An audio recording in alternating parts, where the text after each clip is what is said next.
जय माता दी दोस्तों। माघ मास की शुक्ल पक्ष की पंचमी तिथि पर बसंत पंचमी का पर्व मनाया जाता है। इस दिन हम माँ सरस्वती और माता लक्ष्मी की पूजा करते हैं। तो कैसे हमें पूजा करना है, बिल्कुल सरल तरीका हम आपको बताने वाले हैं। कैसे हमें अपने बच्चों के विद्या बुद्धि के विकास के लिए क्या क्या चीज़ें ज़रूर चढ़ानी है, पुस्तक की पूजा हमें कैसे करना है, हम जो पेन चढ़ाएंगे, कलम चढ़ाएंगे, उसे हमें कब हटाना है, आरती हमें कौन सी करनी है, सभी जानकारी डिटेल में आज की इस वीडियो में हम आपके साथ शेयर करने वाले हैं। वीडियो बहुत ही हेल्पफुल और इंटरेस्टिंग होने वाली है, तो आप इन तक बने रहें। सभी जानकारी प्राप्त करके आप भी अपने घर में इस तरह से पूजा करें और अपनी कामनाएं पूर्ण करें। तो चलिए देर न करते हुए वीडियो की शुरुआत करते हैं। और दोस्तों, पूजा के अंत में ये जो हमने मोरपंख चढ़ाए हैं या आपने कलम चढ़ाई, उसे हमें कैसे हटाना है और कहाँ पर इसे रखना है। सबसे पहले हम चौकी लगाकर कलश की स्थापना करेंगे। तो जल भरें, उसके बाद ही हमें कोई चीज़ डालना होता है। खाली कलश में कोई चीज़ आपको नहीं डालना है। तो जल हमने भर दिया है। अब इसके अंदर विशेष चीज़ें आप डालेंगे, जैसे कि हल्दी, सुपारी और चांदी या तांबे का सिक्का, लौंग, इलायची। और उसके बाद हम थोड़ा सा इसमें गुलाब जल डालेंगे। आप चाहे तो इत्र भी डाल सकते हैं। तो ये 1-2 ड्रॉप आप डालेंगे। इस तरह से अब हम आम के पत्ते लगाएंगे। बंच में है तो ज़्यादा अच्छा है, आप अशोक के पत्ते भी रख सकते हैं, पान के पत्ते भी रख सकते हैं। चावल से भरा पात्र रखेंगे, इसे पूर्ण पात्र कहा जाता है। और ये है श्रीफल। तो देखिए, ये जो नोक वाला भाग होता है इसे पीछे रखना है और ये जो आंखें वाला भाग होता है वो अपने सामने रखना है। देवी का स्वरूप माना जाता है और जब देवियों की हम पूजा करते हैं तो श्रीफल यानी कि श्री कलश लगाया जाता है। अब इस तरह से कलश रखने के बाद हम सभी चीज़ों को शुद्ध करेंगे। शुद्धिकरण का मंत्र आप बोल सकते हो, आप आचमन ले सकते हो, पुष्प ले सकते हो।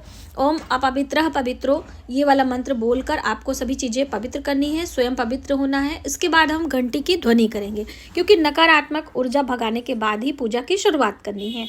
अब सबसे पहले हम दीप प्रज्वलित करेंगे। तो दीपक हमने यहाँ पे घी का दिया लिया है और हमने दीपक को चावल का आसन देते हुए यहाँ पे विराजमान किया है। इसी समय हम धूप भी लगा लेंगे।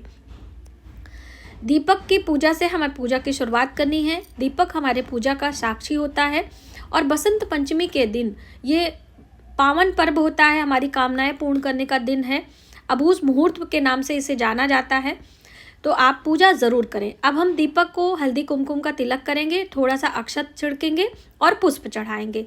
इस तरह से यहाँ पर दीपक की पूजा हो जाती है। और कुछ मिष्ठान आप जैसे मिश्री वगैरह आप रख सकते हो। दीपक देवता को हम प्रणाम करेंगे। अब यहाँ से हमारे पूजा की शुरुआत होती है। जल घुमाकर दीपक, क्योंकि अग्नि जो होती है वो तीक्ष्ण होती है, जल घुमाकर हम उसे शीतलीकरण करते हैं। इसके लिए हमने एक अलग से पात्र रखा है, जिससे हमारी जो ये चौकी है वो साफ रहे। और ये जो पेन है आपने नई खरीदी है, हो सके तो पूरे 1 वर्ष के लिए पेन खरीद कर आप रख लें। यहाँ पर हम रख देंगे। अब उसके बाद हम पूजा का संकल्प लेंगे। तो हाथ में अक्षत, पुष्प और 1 रुपये का सिक्का या 10 रुपये कुछ भी आप ले लीजिए और हाथों को ढककर भगवान गणेश से हम प्रार्थना करेंगे। आप मंत्र भी बोल सकते हैं, वक्रतुंड महाकाय सूर्यकोटि समप्रभ निर्विघ्नं कुरु देव सर्वकार्येषु सर्वदा। हे भगवान गणेश, हमारे इस कामना को निर्विघ्न पूर्ण करें, हम पूजा अर्चना जो भी करें। उसके बाद हमें कलश की पूजा करनी है। दोस्तों, वीडियो थोड़ा स्किप हो गई थी, इसलिए मैंने इस तरह से आपको दिखाया है। तो यहाँ पर कलश देवता को जल घुमाएं, हल्दी कुमकुम का तिलक करें, अक्षत चढ़ाएं, पुष्प चढ़ाएं, क्योंकि जो कलश है उसमें जल है और जल के देवता वरुण देवता होते हैं। तो हम उन्हीं की पूजा करते हैं।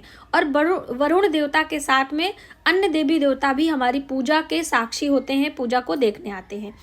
तो इस तरह से कलश का अपना महत्व होता है। तो कलश पूजा में ज़रूर लगाना चाहिए। आप बिना कलश के भी पूजा कर सकते हैं। ऐसा नहीं है कि बिना कलश के जो विद्यार्थी हैं, जो लोग बाहर रह रहे हैं, वो कम चीज़ों में भी पूजा कर सकते हैं। तो यहाँ पर इस तरह से धूप दीप दिखाते हुए हम कलश पूजा को संपन्न करते हैं और अपनी पूजा की शुरुआत आगे करते हैं। दोस्तों, कलश बहुत आवश्यक है। कैसे मैं बताऊं, श्री माँ लक्ष्मी की कृपा पाने के लिए आपको कलश की पूजा ज़रूर करनी होती है, चाहे आप छोटी पूजा कर रहे हों अथवा बड़ी पूजा कर रहे हों। तो इस तरह से कलश देवता को प्रणाम करने के बाद अब हम सभी देवता को स्नान कराने का भाव करेंगे, क्योंकि हमारी ये प्रतिमाएं हैं। तो बस भाव करके हम पीले वस्त्र अर्पित करेंगे।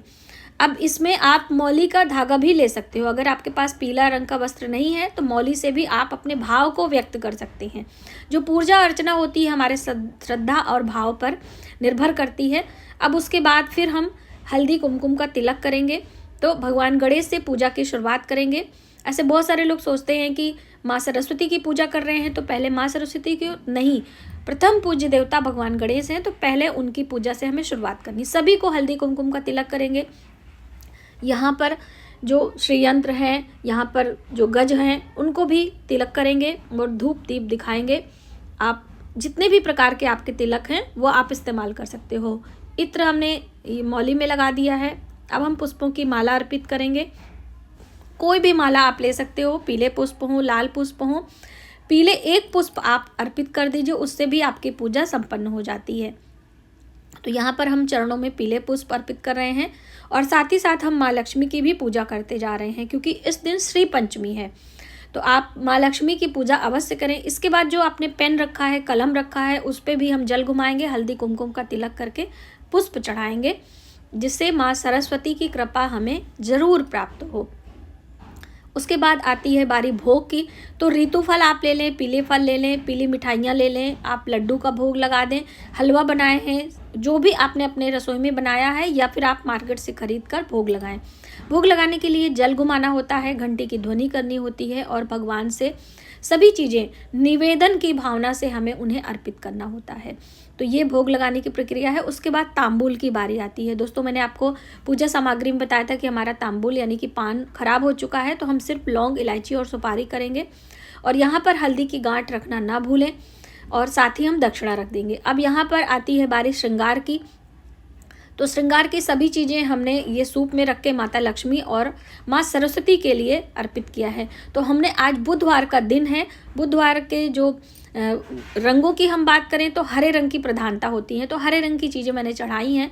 अब यहाँ पर श्रृंगार में सिंदूर भी आता है, तो भगवान गणेश, माता लक्ष्मी और माँ सरस्वती को सिंदूर भी आप लगाएं। यहाँ पर अब आपकी जो धूप दीप दिखाने की बारी है, घंटी की ध्वनि करते हुए आप भाव करें, धूप दिखा दें और जो दीपक है उसी को आप दीपक दिखाने का भाव कर लें। एक ही दीपक लगाकर पूजा करना चाहिए। तो यहाँ पे हमारी जो सभी चीज़ें चढ़ाने की प्रक्रिया थी वो संपन्न हो गई है। अब इसके बाद हमें चालीसा का पाठ करना चाहिए, मंत्रों का जप करना चाहिए और ये जो आपने पुस्तक रखी है उसका भी पूजन करना चाहिए।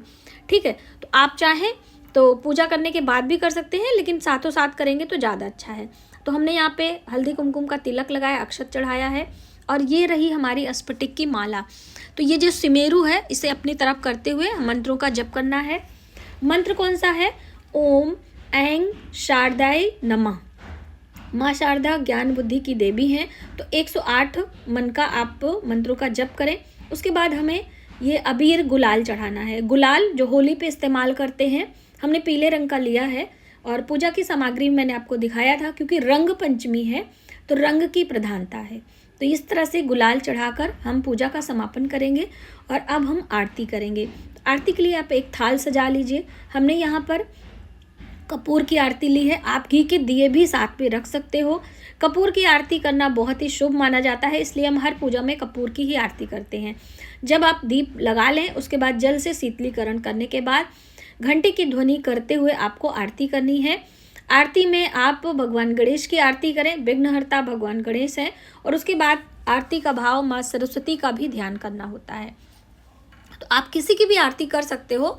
यदि आप भगवान गणेश की आरती नहीं करना चाहते हो तो गणेश देवता का ध्यान कर लें, उसके बाद आरती कर लें। फिर हम आरती के बाद शीतलीकरण करने के बाद स्वयं आरती लेंगे। तो हम एक हाथ से आपको आरती लेके दिखा रहे हैं, दोनों हाथों को इस तरह से अग्नि का ताप लेके अपने मुख मंडल पर हमें घुमाना होता है। उसके बाद आप अपने परिवार के सभी लोगों को आरती दे दें। आप अपने पूरे घर में इस कपूर की आरती को घुमा भी सकते हैं, है ना। इसीलिए कपूर बहुत ही शुभ होता है पूजा में। तो आप कपूर की आरती लें। अब उसके बाद आपको अपनी पूजा का क्षमा प्रार्थना, यानी जिस भी भाव से आपने पूजा किया है, विद्या बुद्धि की कामना के लिए, धन की कामना के लिए, वो हम प्रार्थना करेंगे कि हे ईश्वर हमारी पूजा को स्वीकार करें और हमारी कामनाओं को पूर्ण करें। इस तरह से अपनी कामना बोलते हुए आपको प्रार्थना करनी है और हमने जो कुछ भी कम या अधिक किया है उस पूजा को स्वीकार करें, क्योंकि देखिए प्रार्थना ही प्रथम होता है। तो आप प्रार्थना करें देवी देवताओं से, ईश्वर से। अब बहुत सारे लोगों ने ये पूछा था कि मैम ये सारी चीज़ें हमें हटानी कब हैं और हमें कैसे इस्तेमाल करना है। तो इसके लिए दोस्तों हम आपको नेक्स्ट वीडियो में सभी जानकारी डिटेल में देने वाले हैं।